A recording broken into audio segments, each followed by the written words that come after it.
علی حسین رضوی، ان کا سوال یہ ہے کہ کسی شخص نے ان کو سورہ بقرہ پڑھنے کے لیے اپنے وہاں بلایا دکان پر کہ آپ کو سورہ بقرہ پڑھنی ہے، اور یہ پڑھنے کے لیے گئے۔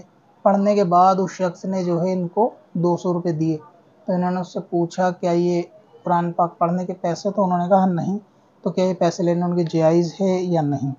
تو اس طریقے کے سوال کی آلریڈی ویڈیو بنی ہوئی ہے کہ اگر اس طریقے سے کوئی اتنی خوشی سے دیتا ہے تو اس میں لینے میں کوئی حرج نہیں ہے، یعنی یہ پیسہ آپ کے حق میں جائز ہے، اور انشاءاللہ تعالیٰ کیونکہ آپ کی کوئی ایسی نیت، کوئی طے شدہ معاملہ بھی نہیں تھا، آپ فقط گئے قرآن پاک پڑھنے کے لیے، اور اس نے پڑھنے کے بعد اپنی خوشی سے آپ کی خدمت کرنا چاہی، تو یہ پیسے لینے میں کوئی حرج نہیں ہے۔ انشاءاللہ تعالیٰ دینے والے کو بھی اس میں ثواب ملے گا، اور آپ کے پڑھنے کے ثواب میں کوئی کمی بھی نہیں آئے گی۔